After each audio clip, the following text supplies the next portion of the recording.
Right, the final international break of the season has come and gone, and for the new England boss Thomas Tuchel, it was 2 wins out of 2 in the World Cup qualifiers against Albania and Latvia as well, becoming the first New England boss to win his first 2 competitive games in charge since Fabio Capello back in 2008. Merce, I guess difficult with these kind of games when you've got 2 teams sitting so many men behind the ball to make any kind of assessment, but 2 wins out of 2, 5 goals, 2 clean sheets. What was your assessment of the first 2 games under Tuchel? Same. This is what it's going to be like. England, same as before? Yes, England have earned the reputation where people are going to go and sit back and play it hard. You know, unless they play against a Spain and maybe a France and maybe an Argentina. But I don't. After that, you know, I don't see any other teams coming out against England and having a go, in my opinion. So they've got to get used to this. This is going to be every international they play, and if you look at the group, no one's going to come and mix it with them. No one. It isn't that the problem? Casting your mind forward, look, unless something remarkable happens, they will be at the World Cup next summer, where in the latter stages they're going to be taking on the teams you've just been talking about, who will play in a very different way, as we saw against Spain in the final of the Euros, to what we see in the group stages. Yeah. So how on earth does he develop his team to prepare for those kind of games? I think he has to have it in his mind that he doesn't get carried away with certain games that they play, where you go into these games and you can play forward-thinking players a lot more because they're not going to come and have a go. But you've got to be flexible to change it around when we play one of the teams that are going to have a go, in my opinion. And I don't think Gareth did that. Gareth just sort of stayed with the same team, and it was like, well, we just adapt. I think there's a team that you have that's going to go out and attack teams, and I think there's a team that you have to come and play on the counter-attack with a bit more pace. We picked a team earlier and it didn't have the most pace in the world in it, but it'll be all right to beat your Latvias and teams like that. But would it be all right, that team, to beat France and Argentina and a couple of the big teams? And that's the problem he has. At the moment, the group's easy. You know, Serbia will be more worried about coming second in that group. So, you know, they're going to try and nick a point here and there against England at Wembley and at home. I don't even think they come out and have a go at England in Serbia. So, for me, you know, it is a bit false for England, because when they get to the World Cup in the latter stages, they haven't played against anything like that. And we will reveal that team with the captain, Sue Smith, in a short while in terms of your starting 11 if the World Cup was this summer. But Sue, I mean, in the build-up to this, in his first press conference, Thomas Tuchel talked about bringing that Premier League intensity to his England side. I mean, there's 2 ways of looking at it. It's 2 games. It's not going to happen overnight. But secondly, as Merce has been talking about, it's very hard to play with the kind of Premier League style against very defensive low blocks, isn't it? It is, and like you say, it's very early on in his tenure playing against 2 teams. You'd expect them to win quite convincingly, but when you're playing against a side that is going to sit back and is going to make it difficult and say, you come and try and break us down, it is difficult to play that way. And we know that Thomas Tuchel's remit is to come in and win a trophy. That's what he's been brought in to do. You know, nothing else really matters, whether it's bringing younger players through. It's just about making sure he can win that trophy and taking them that one step further. England have come close on a few occasions, but they've just not been able to get that trophy that they want. And he did say he wants an entertaining, exciting style of football, playing with, like you say, the intensity of the Premier League. But that's always going to probably be difficult in these games. So it's going to take time, isn't it? But I quite like his honesty, you know, when he comes out after the game and says, well, you know, I'm not happy with my wide players. I'm not happy with what I've seen here. I want more. I quite like that. And Tim, just a final point on this before we look at some of those wide players. I mean, Merce said right at the start, same as what we saw before. And it's the same conundrum for him, isn't it? An abundance of talent, but finding that best 11 that can go far and fulfil what is his remit and win a World Cup. That's going to be his biggest challenge, isn't it? Absolutely. We all know anyone can go and manage England and qualify for the World Cup. You know, it's a given, you know, with the quality what we have. I don't think he needs to entertain. No one needs to worry about entertaining. All you need to do, Thomas, is win. That's all we're looking forward to, and take us to the World Cup. We know we're going to get there. And if you don't lift that trophy, you would have fouled. You know that. He knows that. He knows Gareth took us very close before. I think what the difference is with this guy, and I think why he's been appointed and on a short-term contract, that he has lifted a trophy before. You know, he's done it on a few occasions, and he has been he's been able to adapt his style to come up against the top teams and soak it up and counter attack. You know, it's not all about. I think he made a mistake by coming out and saying, I want to play this expansive football and I want to... You're setting yourself up, aren't you? You know, you're making a rod for your own back. I think basically all you need to do, 3 words, win. 3 letters. I was like sitting here like... Win, win, win.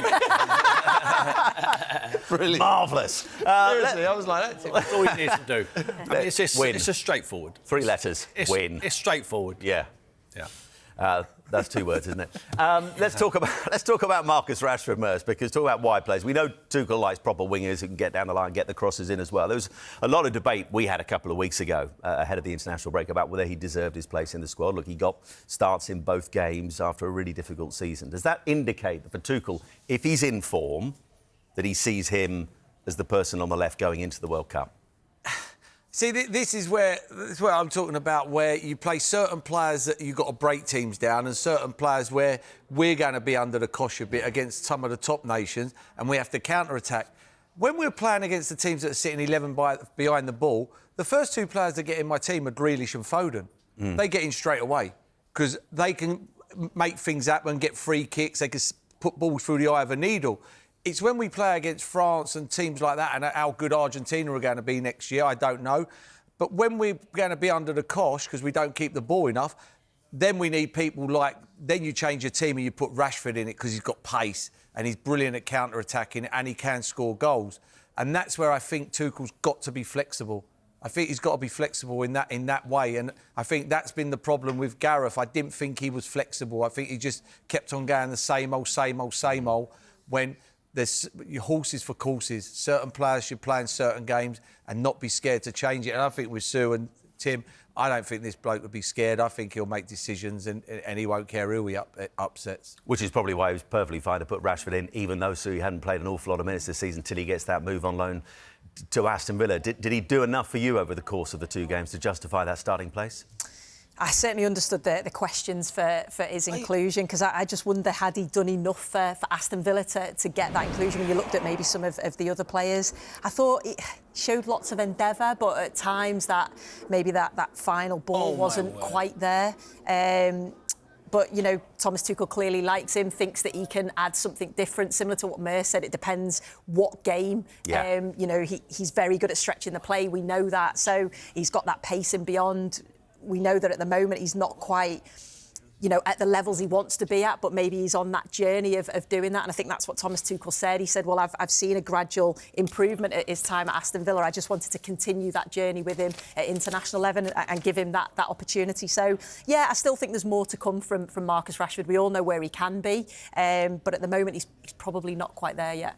And pushing things on to Phil Foden, who Merce mentioned, and we often talk about him when it comes to England. He's mentioned Jack Grealish as well, who's just not part of the England setup really at the moment in terms of starting places, and he wasn't part of the Euros. But Foden as well, with that abundance of talent that we have in that number 10 slot, who's a little bit critical of him in his attacking intent during these 2 games, but he was pushed out wide. He's not in the place where he can really affect games in congested areas, do things on the turn as well. Is there a growing worry that potentially things may not work out for Foden in England? Yeah, potentially, because Bellingham is playing in his position. That's where he wants to play. I agree with Merce. I think he's brilliant in tight areas where he's back to goal. You know, he sees things, that's where he plays for. Drifts off that wide area into them little holes behind Haaland when he's playing for Man City. I'm not sure he's going to get the freedom to do that for England. I think if you do give him the freedom, if you put Bellingham in his position the other night and in that game, Bellingham's numbers would have been exactly the same as Foden's. He wouldn't have enjoyed it. But if you're playing him in the middle of the pitch when he's got people to play with and he's in tight areas and he's got wing mirrors, this kid, he sees things around the corner. He's a top draw player and he plays for any other nation, they find a place in the team for him. And then people will say, yeah, but last year he got 25 goals, this year he's only got 10. He's a midfield player. Well, he's got 4 in 45 for England, which suggests it's been a tale of frustration in terms of where he's played and it's always a tale of frustration for top-class players playing for England because they're shoved out. You know, you try and fit... A lot of managers have done it in the past, try and fit the best players into a system what doesn't suit. I don't think, like Merce said, I don't think this guy, the manager, he ain't going to worry about that. He's going to put the best player, what he thinks, in that position. And it's people like Foden are going to get left out. People of quality like Jack Grealish are going to get left out because Bellingham is in their position. We saw when Carsley took over and we saw Jack Grealish playing in that 10 role. He was magnificent. He was dribbling, he was going past people, he was setting up chances for everyone.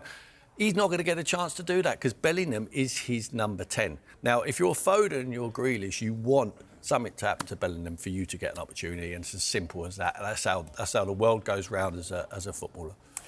Harry Kane, I mean, he's 31 years of age now, Merce. 10 years, I mean, time flies. 10 years already as an England player, 105 caps. He's chasing down that Peter Shilton record of 125. Moved on to 71 goals. I mean, he's now 17 clear of Wayne Rooney in second. I mean, if nothing else, he has this relentless appetite for goals, doesn't he? What did you make of his role under Tuchel, given what we saw in the Euros, where he kept drifting so deep?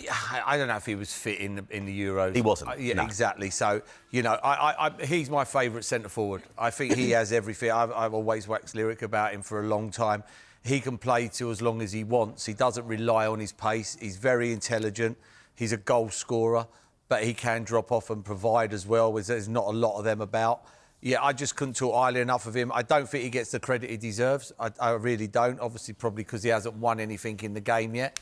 But he hasn't 76 goals in 82 games for Bayern Munich. He hasn't done Ridiculous. anything wrong in the teams he's played in. It hasn't been him. He's done his job. But I just think last year, should be sent. I think Gareth sort of... I think if that's Tuchel this next year at the World Cup, and Harry Kane is like he is, Harry Kane doesn't play.